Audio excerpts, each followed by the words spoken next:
학교에서 선생님들이 하시는 중요한 일 중에 하나는 학생들에게 기회를 주는 겁니다. 야, 너 이거 한번 해보지 않을래? 이거 네가 하면 잘할 것 같다. 한번 해봐. 누군가에게 직접적으로 무슨 일을 시키기도 합니다. 그런가 하면 간접적으로 시킬 때도 있죠. 간접적으로 기회를 줍니다. 이거 한번 해볼 사람 누구 없어? 이거 한번 답해볼 사람? 아니면 뭔가 이제 누군가에게 사람들에게 일반적으로 질문을 할 수도 있을 겁니다. 야, 이거 혹시 궁금한 거 없어? 질문해 볼 사람 없어?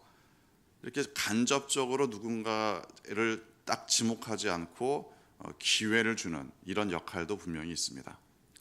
선생님들이 기회를 주는 것은 학생들에게 여러 가지 이유가 있지만 결국에는 학생들이 저거는 내가 할 일이다, 이걸 분명히 깨닫게 해주는 그런 기회가 되기도 합니다. 그런데 사람들의 성향이라는 게 다 다르죠. 뭔가 시킬까봐 이렇게 숨어 있는 사람이 있습니다.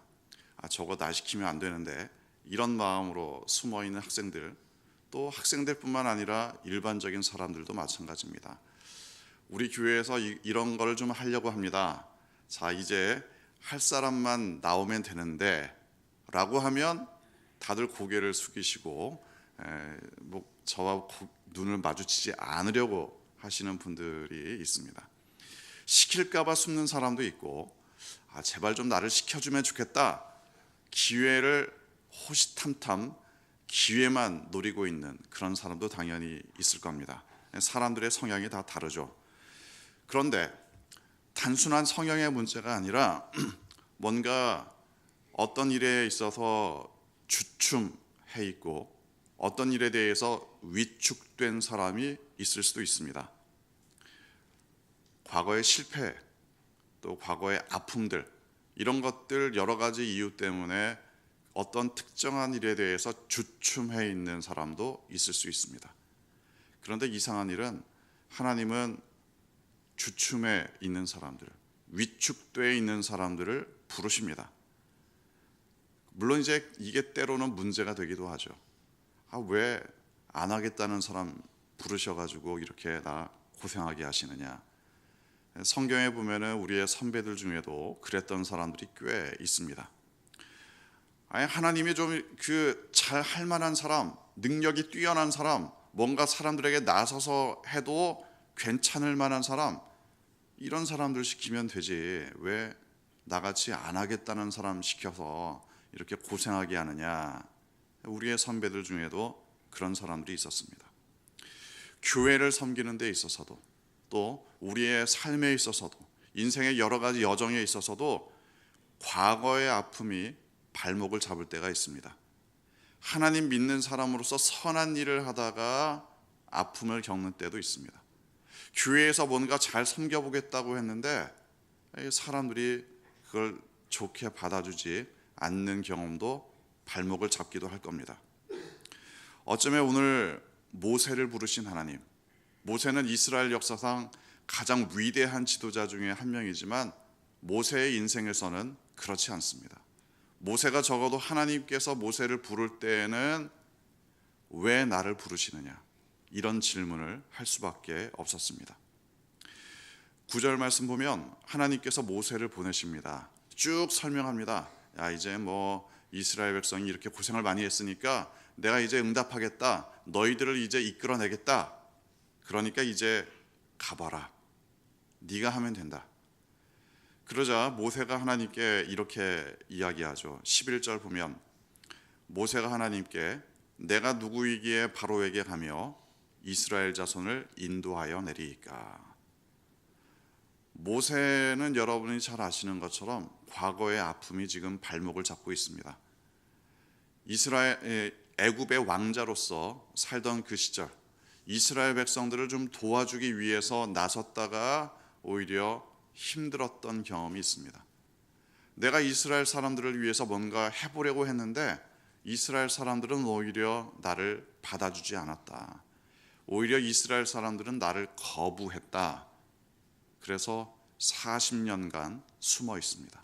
40년간 주춤해 있고 위축돼 있고 도저히 무슨 일에 대해서 하겠다 이런 의지조차 꺾여 있는 상황입니다. 하나님께서 모세가 잘 나가실 때 부르지 않고 모세가 숨어 있을 때, 모세가 위축되어 있을 때 부르셨습니다. 게다가 이제 위축되어 있는 사람은 걱정도 많습니다. 염려도 많습니다. 13절 보면 만약 이스라엘 자손들이 나에게 이런 질문을 하면 내가 뭐라고 대답합니까? 나를 너희에게 보내셨다고 하나님께서 말씀을 하시면 그의 이름이 무엇이냐 물어볼 텐데 내가 뭐라고 대답을 합니까? 걱정이 많습니다. 사실 이거는 과거에 받았던 질문이 마음에 남아 있을지도 모르겠습니다. 과거에 이 모세가 이스라엘 백성을 좀 도와주려고 했을 때 이스라엘 백성들이 이렇게 질문을 하죠. 누가 너를 우리의 재판장으로 세웠느냐? 누가 너를 우리의 지도자로 세웠느냐?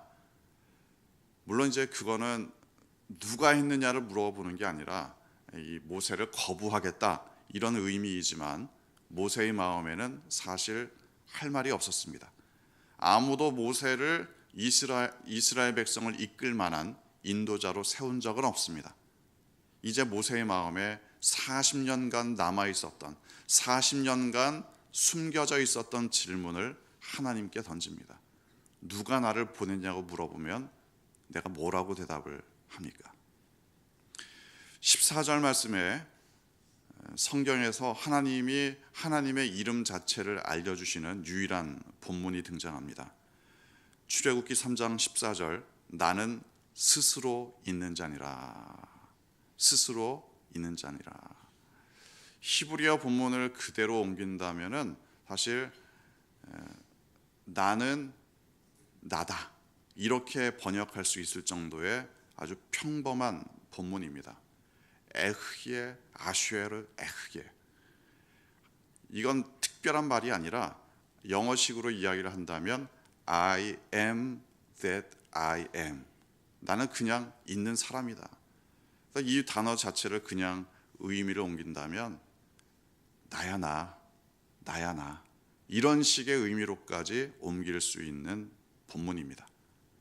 이걸 우리는 이제 스스로 있는 자다. 나는 스스로 있는 자다. 이렇게 번역을 했는데 이 번역의 의미를 잘 생각을 해보면 하나님께서 이 모세에게 알려주시기를 또 이스라엘 백성에게 알려주시기를 나는 그냥 나다 이렇게 말씀해 주기를 원하셨습니다. 하나님은 유일한 존재이시기 때문에 그렇습니다. 하나님은 명함을 가지고 있어서 뭐 어느 회사 사장, 어느 회사 과장 이렇게 알려주실 수 있는 분이 아니라 나는 그냥 유일한 존재다. 너희들이 나를 파악할 수 있는 존재가 아니라 나는 스스로 존재하는 내가 원래부터 있었던 나라는 존재다. 내가 보냈다고 해라. 이 말을 듣습니다. 사실 대답할 말이 생겼습니다. 하나님께서 이렇게 말씀하셨다. 나를 보내신 분이 누구라고 말씀하셨다. 대답할 말이 이제 드디어 생겼습니다. 하나님께서는 위축되어 있는 사람들, 움직이지 않는 사람들, 숨어 있는 사람들을 부르실 때가 있습니다. 숨어 있는 곳으로부터 나오게 하기 위해서, 또 부르신 분이 누구이신지를 알려주시기 위해서 부르시기도 합니다. 물론 이스라엘을 애굽에서 인도해내는 것 대단히 중요합니다. 하지만 한 사람을 세우기 위해서, 한 사람을 그의 그 깊은 위축된 시간으로부터 빠져나오게 하기 위해서 그 사람을 부르시기도 합니다. 왜 모세를 부르셨는가? 물론 여러 가지 생각할 부분들이 있습니다. 모세가 나중에 했던 일들을 보면은 백성들에게 자신의 소명을 알려주기도 하고 또 바로에게 이스라엘 백성을 보내라 이런 이야기를 전달하기도 합니다. 또 실제로 출애굽과 애굽 광야 생활의 과정에서 이스라엘을 이끌어내기도 합니다. 인도하기도 합니다. 이 모든 일들 사실 대단히 중요한 일입니다. 그런데 하나님은 꼭 왜 나 같은 사람 부르셨느냐, 이런 질문이 나오게 사람을 부르시기도 합니다. 어떻게 보면 하나님께서 못하시기 때문에 누군가를 시키는 거 아닌가? 그런데 당연히 하나님이 못하시기 때문에 부르시는 게 아닙니다. 내가 출중하기 때문에 나를 부르셨나? 내가 능력이 있기 때문에 나를 부르셨나? 대부분 그렇지 않습니다. 하나님이 누구이신지를 알려주기 위해서 부르십니다. 여러분을 왜 부르셨다고 생각을 하십니까? 여러분을 왜 양정중앙교회의 교인으로 부르셨다고 생각하십니까? 물론 여러분들 중에는 뛰어나신 분들도 있습니다. 그런데 뛰어나기 때문에만 부른 것은 아닙니다. 하나님이 누구이신지를 알려주기 위해서 여러분을 부르셨습니다. 67년간 우리 교회를 이끌어 오신 그 하나님이 누구이신지 하나님을 아는 것이 가장 중요합니다. 결과적으로 나를 부르신 분이 누구이신지 알려주기 위해서 하나님은 나를 부르십니다. 그리스도의 사명은 나를 부르신 분이 누구이신지 아는 것으로부터 시작합니다. 나를 부르신 분이 누구인지 알아야, 그래야 내가 아니라 하나님의 영광을 드러낼 수 있습니다. 이렇게 하나님의 역사하심만을 바라보는 여러분 되시기를 주님의 이름으로 축원합니다. 기도하겠습니다.